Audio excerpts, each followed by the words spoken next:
If you haven't noticed by now, this is not a mixed martial arts channel. Shocker, I know. But to quote Alistair Fleming in my interview with him that you should watch if you haven't already, mixed martial arts and professional wrestling are cousins that don't talk to each other. Because of this strong relation, there's a lot of overlap, a lot of which concerns the shoot style I've discussed on this channel previously, from the work of the War Master Josh Barnett to Antonio Inoki's cripplingly realistic grappling. However, for those of you in the audience who have watched an MMA card start to finish, please raise your hand. Yes, I know, I can't see you, but raise it regardless. I'll know. Now, keep that hand raised if during the broadcast, one of the commentators, perhaps an intellectual titan like Joe Rogan or Daniel Cormier, described the style clash of the fight as a, quote, classic striker versus grappler matchup. That phrase has been overused so often as a replacement for saying anything of substance in commentary that I visibly wince when it's said. What this long-winded tangent is trying to establish is that in combat sports, this dynamic is a rivalry as old as time. From Conor McGregor versus Khabib Nurmagomedov, to Ronda Rousey versus Holly Holm, to hell, Drew Gulak versus Tommy End in PWG Battle of Los Angeles 2015, people love watching two incredibly different styles, throwing them into a ring or cage, and figuring out which approach is superior. Now, of course, this is neglecting that the true greatest martial artists or pro wrestlers are those gifted in both fields, the George St. Pierre's, Islam Makhachev's, and Bryan Danielsons of the world. But at our core, we would rather watch something entertaining than truly peak-level competition if it's more viscerally pleasing, which is why I'd rather watch Kazuyuki Fujita bar brawl with Fedor than I would watch Israel Adesanya expertly point fight Jared Cannonier to death in a rather dull affair.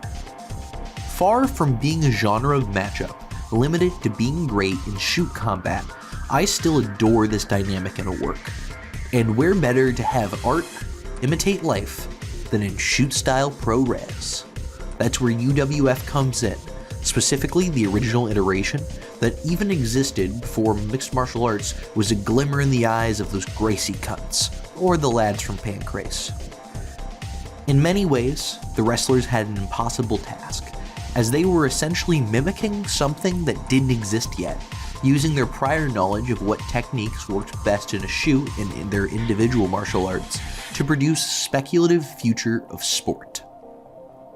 Today, we're going to view a classic striker versus grappler matchup, slamming my fucking head into the table, from UWF, contested between two of the grittiest and most legitimate wrestlers of all time. And yes, one of them is dressed as a tiger. He, of course, is Satoru Sayama, the first Tiger Mask, founder of Shudo, and the recipient of the dick kick heard around the world that unintentionally led to the creation of mixed martial arts as we know it. Sayama was no joke as a grappler, of course, talented in judo and catch wrestling, but his true prodigious talent came from his kickboxing, which shows in the beautiful striking in his matches, where he pretty much just throws shoot, leg, and body kicks into his opponents as hard as possible. A player hater of epic proportions, Sayama's Shudo organization would end up being his roundabout revenge plan on the pro wrestling industry, as mixed martial arts would go on to cannibalize and supersede the popularity of wrestling in Japan due to the smash hit that was the first Valley Tudo Japan show run by Sayama. Of course, at the time of the match we're covering, that's 10 years away, as Sayama is reigning supreme in a promotion he may or may not be booking himself at the top at. However, this isn't simply an undeserving talent putting himself over others, much like a Mitsuharu Misawa in Pro Wrestling Noah. He was actually really fucking good, and an aforementioned dangerous striker aura set him apart in a good way from all the generic catch wrestlers in the mid-card and undercard of UWF. Despite proudly prancing around the ring, dressed as his persona, he scares the shit out of me in these shoot-style bouts, as he kicks so hard it's as if he's trying to break his own leg with the force. The other combatant in this battle is none other than Yoshiaki Fujiwara, the cigar-smoking, Karl Gotch-trained master of the wakigatame himself.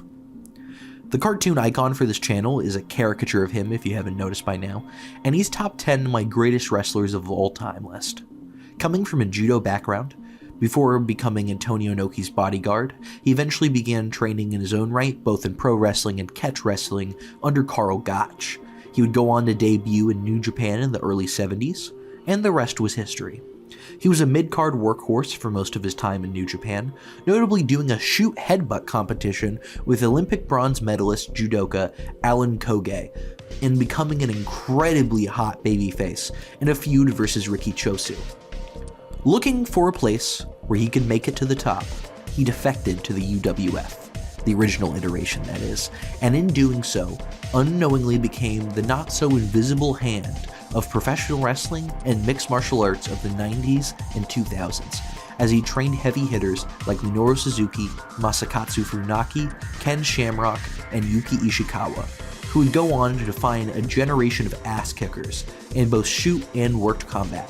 As a personal note, he popularized a technique called the Fujiwara Cradle, which is a pressure pass to attack the full guard submission grappling, and to any prospective grapplers, I would highly recommend looking into it.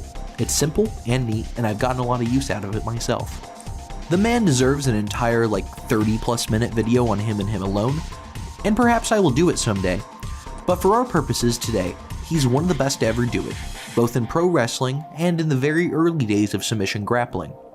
All this preamble brings us to UWF's year-end special, where the martial artists met in the ring on December 5th, 1984.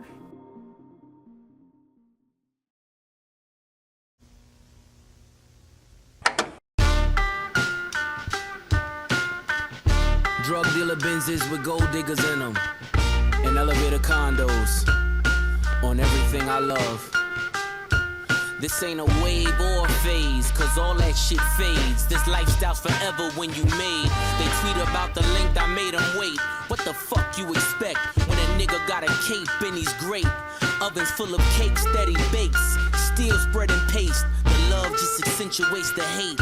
This is for my bodybuilding clients moving weight. Just add water, stir it like a shake. Play amongst the stars like the roof in the wraith. Get the table next to mine, make our bottle servers race.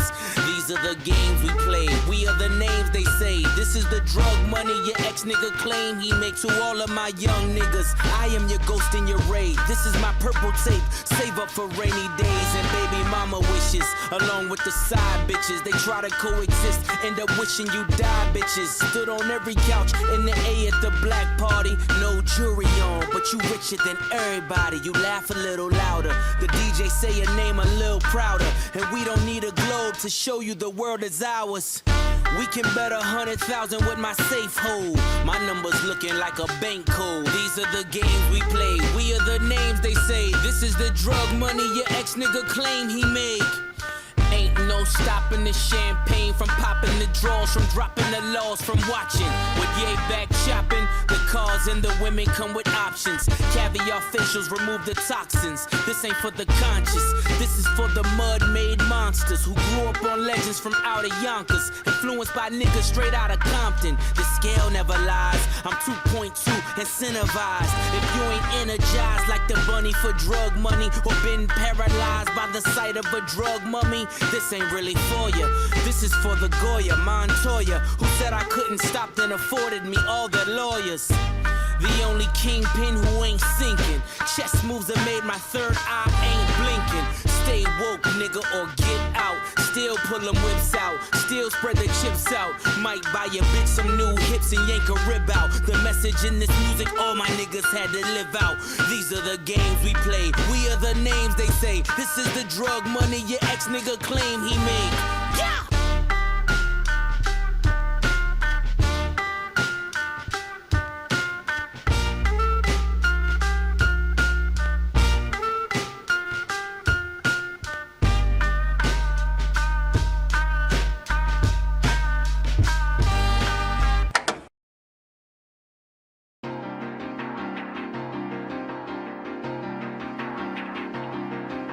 As a disclaimer, there's a part of this match that greatly confuses me. It's listed on Cage Match as a, quote, death match, which confounds me greatly. There are no barbed wire bats or thumbtacks, this is for all intents and purposes contested under regular UWF rules.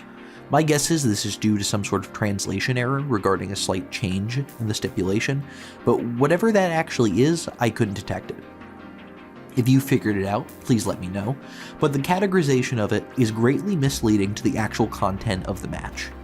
The entrances of both men immediately set the tone, as Sayama comes out to great fanfare, clad in a gaudy robe to go along with his ever silly and lovable tiger mask. Whereas Fujiwara just kind of rocks up to the ring ready to go. No flashy entrance gear, just vibes. There's an excellent bit of characterization once they're both in the ring, as because this is on the year-end celebration card, both competitors receive a bouquet of flowers from a very pretty woman. Whereas good guy Sayama graciously accepts the gift, Fujiwara simply John Elways that shit into the crowd. He's not here for love and adoration, he just wants to hurt people, and honestly, that's relatable. As the ring announcer gives his introductions, the work by Fujiwara to distinguish himself as the clear heel continues, as he ironically enough paces like a jungle cat stalking its prey, having to be reminded multiple times to return to his corner so that the match can begin. The bell rings, and immediately the two adopt pseudo-striking stances, and Tiger looks much more comfortable than his opponent in this space, bouncing and throwing feints before unleashing a head kick that backs Fujiwara into the corner.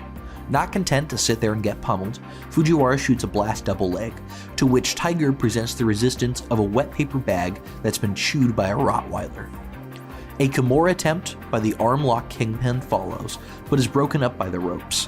What follows after the stand-up begins a pattern reoccurrent throughout the rest of the match, as when Fujiwara feels pressure, he shoots the takedown, and Sayama responds in cripplingly realistic fashion. Instead of attempting a serious opposition to the takedown by sprawling, Sayama jumps the guillotine, much like an early Bas Rutten who didn't know how to grapple, or the aforementioned infamous example of Dustin Poirier we discussed in the last video.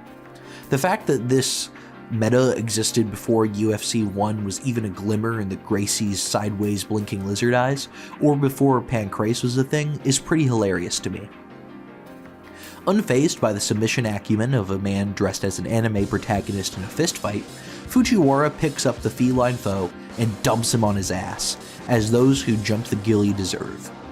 Keeping some continuity from his initial groundwork, Fujiwara reapplies the Kimura, getting closer to finishing it than before as he tries to circle and get his leg over the head of Sayama, who narrowly avoids the finish by getting to the ropes. For those of you not in the know, to finish the Kimura, or double wristlock more accurately, don't hurt me Alistair, from side control, one must first get the lock secured with their hands, and then step over the opponent's head with their near leg. So keep that in mind as the two battle for position going forward. The same thing almost immediately plays out again, but Sayama uses the corner to stay upright.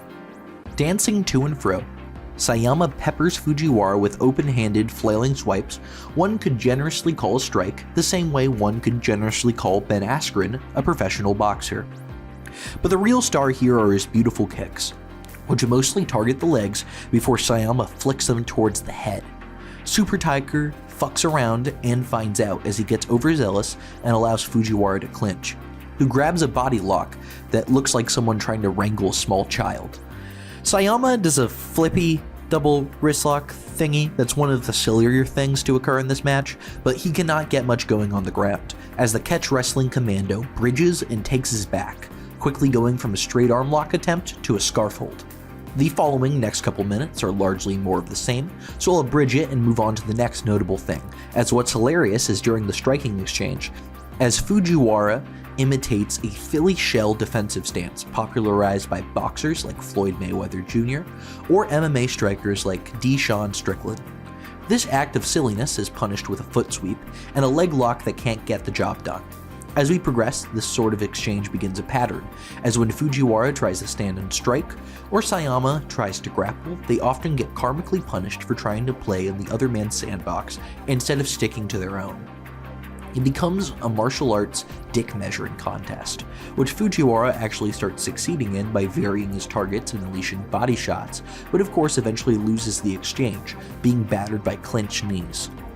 What follows, however, will be burned into my mind forever, as Fujiwara escapes a silly toehold that Sayama applies and drags Sayama into the middle of the ring before applying a rear naked choke, even taking time to lock in the body triangle that isn't done enough in pro wrestling.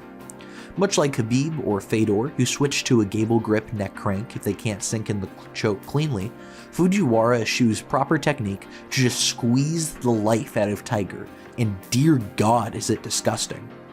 Sayama chokes and gasps for air, and hopefully Sam will actually play the noise for you so you can understand how fucking disgusting it is.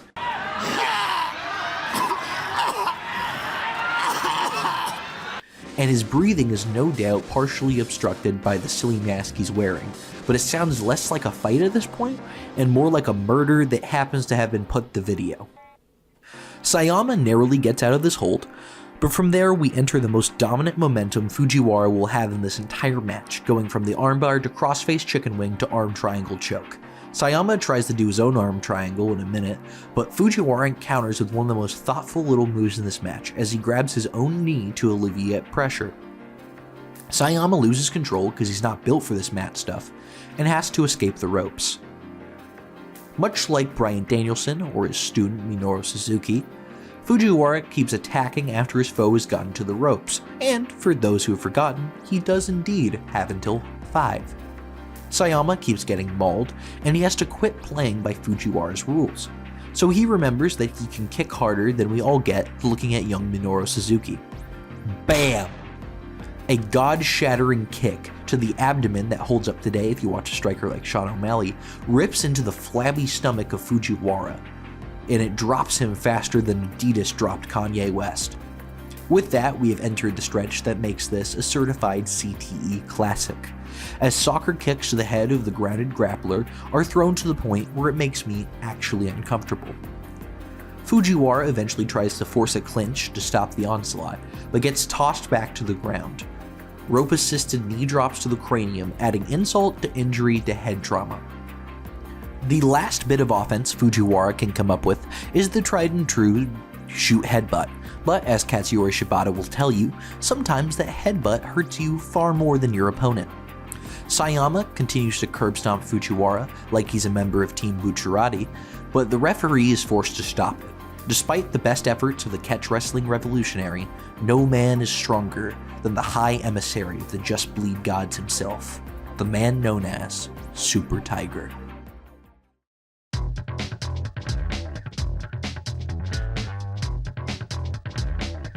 As I described UWF on an episode of the Sweet Chinwag podcast run by my editor Sam and the equally awesome Dan and Riordan, it was a bunch of guys imitating a sport that didn't exist yet, channeling the future of mixed martial arts like an artist in the early 1800s drawing their own conception of a flying machine that looks kinda silly in hindsight. They were making a style of wrestling that imitated no-holds-barred combat style that pretty much didn't exist yet outside of luta livre versus Brazilian jiu-jitsu grudge matches in the grimy favela gymnasiums of Brazil. And thus, it's actually striking, pun intended, how closely matches like this one capture the spirit of even more modern MMA fights, with a striker versus grappler matchup displaying an ages-old struggle we've still not fully outgrown as a sport, and perhaps never will. It's a story about hubris, about who's the more complete martial artist, and ultimately, whose vision will inherit the earth in the future. Just as Sayama wins this match through senseless violence, his company and events would go on to evolve into a monster of a cultural craze that would cannibalize and consume shoot style. Mixed martial arts effectively ending the era of shooters, as they either had to really fight or continue with reduced credibility like Nobuhiko Takada did. Similarly, Fujiwara's students will create Pancrase, and Ken Shamrock will go from that promotion to bolster the popularity of the early UFC, mostly by getting his ass kicked. From these two men sprung the wonderful and wild world that is the fight game, and that's something to be celebrated. In a world before mixed martial arts, this is about the best one can get, and absolutely worth watching. There's a sense of struggle matched by few, and such visceral violence only brought back by the battle arts lads deciding that having an intact frontal lobe was overrated. 4 3/4 stars. This is that real hater shit, a match that will put hair on your chest and increase your sperm count tenfold. Yes, I'm sorry to the women in the audience, but I don't make the rules. Until next time, check out my Twitter linked below, my Patreon or my Ko-fi for commissioning matches. This is Squill signing off, and I'm hiding in your fridge.